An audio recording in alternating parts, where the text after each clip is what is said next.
Ini adalah Honda CR-V RE tipe 2.0 manual tahun 2011. CR-V merupakan SUV medium dari Honda yang sudah cukup melegenda sejak tahun 99. Ban menggunakan Dunlop Grand Track dengan profil 22565 R17. Desain velgnya berbeda dari tipe 2.4. Generasi ketiga hadir dengan desain metropolitan yang sangat berbeda dari CR-V sebelumnya. Interior terlihat mewah dengan warna hitam dan beige, masih didominasi material plastik keras. Namun secara tampilan masih sangat modern hingga standar sekarang. Dibanding X-Trail dan SUV leather frame semasanya, CR-V terasa futuristik. Fiturnya memang jauh dikurangi dibanding tipe 2.4. Namun overall masih sangat memadai. Jok depannya unik dengan format seperti captain seat lengkap dengan armrest yang besar.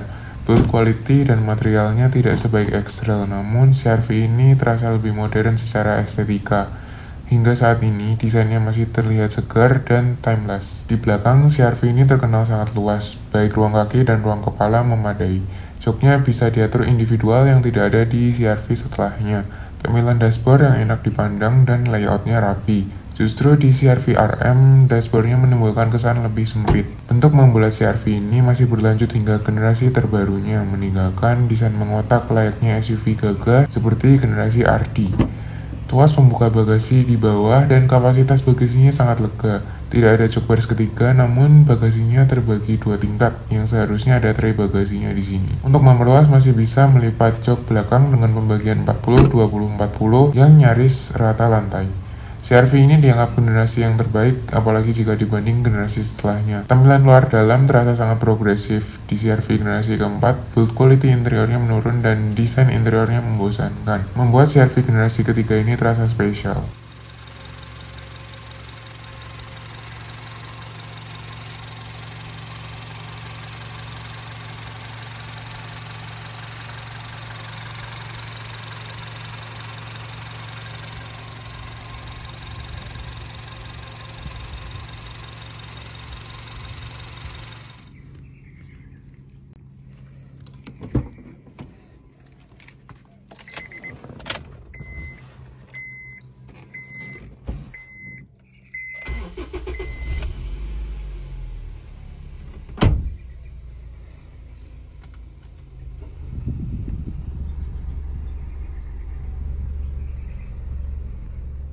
Tuas transmisi terasa ringan dan mantap dipindahkan. Parking brake posisinya di sini yang mirip seperti Calya.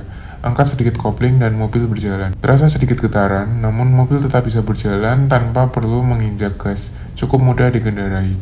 Visibilitasnya lega ke segala arah dengan kaca depan yang luas dan dashboard yang tidak terlalu tinggi. Dimensi CR-V juga masih tergolong kompak, tidak sebesar SUV seperti Fortuner dan Pajero Sport. Mengendarainya di dalam perkotaan masih enak dan mudah. Posisi duduknya pas, terasa ergonomis dan rileks, tidak terlalu rendah namun juga tidak terlalu tinggi untuk kelas SUV. Tangan bisa bersandar di armrest sambil memegang setir yang sangat nyaman posisinya. Joknya tidak terlalu empuk namun supportnya mantap. Peredam mobil ini agak kurang dibanding mobil sekelasnya seperti Nissan X-Trail. Suara luar dan road noise masih sangat masuk ke kabin, namun bagusnya peredaman mesin baik. Raungan mesin di RPM bawah sangat minim yang masuk ke kabin. Mesin CR-V ini berkode R yang seharusnya merupakan mesin Eco Honda, berbeda dari tipe 2.4 yang berkode K, lebih untuk high rev. Tenaganya terasa cukup, terutama karena ini transmisi manual sehingga tidak ada selip akibat transmisi. Penyalurannya halus dan berata. Di RPM bawah mengisi dan cocok untuk stop and go. Di RPM atas tetap enak walau tidak berlebihan tenaganya. Karakter mesinnya nyaman dan halus untuk di dalam kota maupun keluar kota. Akselerasi terasa cukup effortless. Konsumsi BBM memang tergolong biasa saja, tidak jauh berbeda dari tipe 2.4. Namun secara tenaga memang terasa perbedaannya dibanding tipe 2.4, terutama di RPM atasnya. Transmisi manual Honda memang salah satu yang terbaik di mobil Jepang. Feel tuas transmisinya mantap dan kliki. Sangat enak memindahkan gigi di mobil ini. Mudah masuk dan bisa cepat perpindahannya. Kopling pendek dengan feel yang baik, tidak terasa berat dan mudah ditakar. Mengendarainya terasa mudah dan tidak melelahkan. Respon gas menjadi lebih natural dan minim selip dibanding transmisi otomatisnya yang agak berat. Manual di CR-V ini juga 6-speed yang masih jarang di zamannya, sehingga rasionya lebih rapat. Bantingan suspensi CR-V ini tergolong keras. Secara kenyamanan memang ia tidak sebaik Nissan X-Trail yang empuk. Di CR-V kaki-kakinya memang dirancang untuk pengendalian yang sporty. Ditambah dengan jok yang tidak terlalu empuk, CR-V ini memang kurang cocok jika Anda mencari kenyamanan. Namun efeknya, mobil ini menjadi sangat stabil ketika dikendarai. Saat di kecepatan tinggi pun tetap mantap dan tidak melayang, apalagi limbung. Manuver dengan SUV ini juga terasa nikmat seperti sedan. Body roll masih cukup minim. Memang Honda selalu mengutamakan handling ketimbang kenyamanan, sehingga CR-V ini terasa fun to drive. Suspensinya yang walaupun keras, namun masih cukup halus dan refined.